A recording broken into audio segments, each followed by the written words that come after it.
So me and Ken Mandel is a documentary filmmaker that started all of this out here. he had gear stolen from him, and then he moved out here and found this land and built his own place.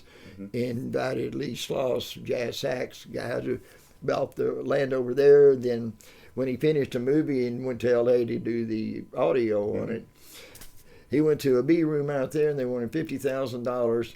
And you give it to us on Monday at 8 o'clock and you come back at Friday on 12 and pick it up. He says, I wrote the movie, I produced the movie, I filmed and directed the movie.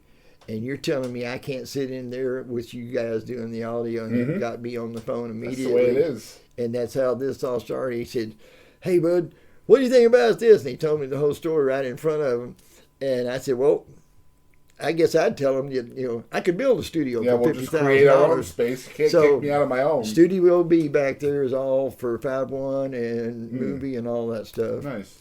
And so that's how all of this started. But yeah, no. I'm going to take you back to the 50s here in a minute. Okay. But I have a question I want to ask you because I don't know why this is coming up, but do you even understand and fathom the effect you've had on other people? Do you ever think about that? Because I've talked to a lot of people. I've interviewed a lot of folks over the years, and your name comes up so much in different episodes I've done. I'd love to drop some names. For example, India Ramey.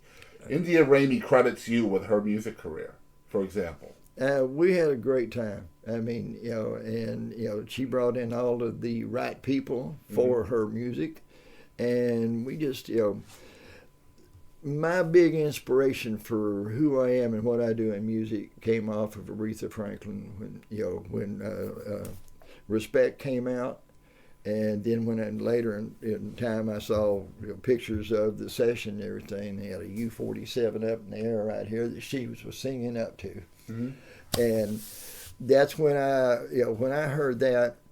I said, there's such a difference in music out there that we hear. And especially so much now that so much of it is corporate made movie or music, and I just termed it magic music. And what I've found all the way through the course of my career is when people get together. And Erykah Badu's album that we did here, everybody in the band played at the same time. I had them all over the building, but they had most of the band out there, percussionists back in that room and the drums in that room. And that's a major component to what makes you different than a lot of producers is that human element. Right? Yeah. That's what creates that magic. When the humans get together and find that groove, you cannot do it any better. Yeah. To me, it's... everything's so digitized now that it can be that element can be stripped down out of the music. Well, see, that's what happened, again, with Erykah. When we did that album...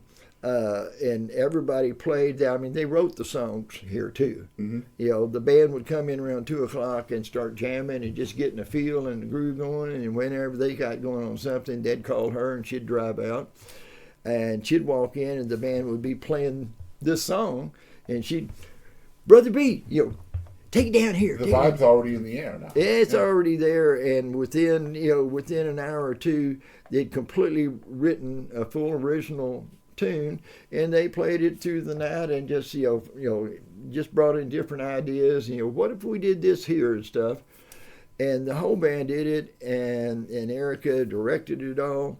And by the end of the night, sometimes that end of the night was 6 o'clock in the morning, but it just went song by song like that. As the engineer, what do you have to do to facilitate that?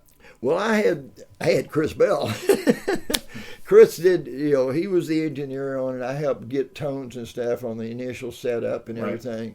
And Erykah, she made me turn off the amp and unplug the near fields. I don't want them, ever. I want to listen to these guys. And so everything was done on the Augsburgers. That's amazing. Yeah. And, and Chris was around, and he was living in the yellow house out there as we were building the thing. I said, man, if you want to come out here and grow with me, you're welcome. Because I watched him come out of junior college and then go to work over at Sound Logic, and within 6 months he was running the studio. and he's had the ears and has the technology. He went straight. At that age, he's coming out of the whole computer world. Mm-hmm. And when I started building this, one of my dearest friends, and I'd say one of my biggest mentors, is Buford Jones. We met. I came out of the Army, and the first thing I did in 1970, I looked around. There was no local sound companies at all. Shoko. We're talking in this area, right? Yeah, Dallas Fort Worth. Yeah. And Shoko was going big busters with all of the big national acts, but they wouldn't do clubs or anything like that. So I bought a system and started working with it and rebuilding it. And then I had club PAs. I had Mother Blues, Gertie's, Sneaky Pete's, just almost any gig that had decent club that they had people coming all the time. You just wanted to have a full toolbox, right? Yeah, and within about 3 months, everything that I had in my garage that was stacked top to bottom was out doing Willie Nelson at Mother Blues.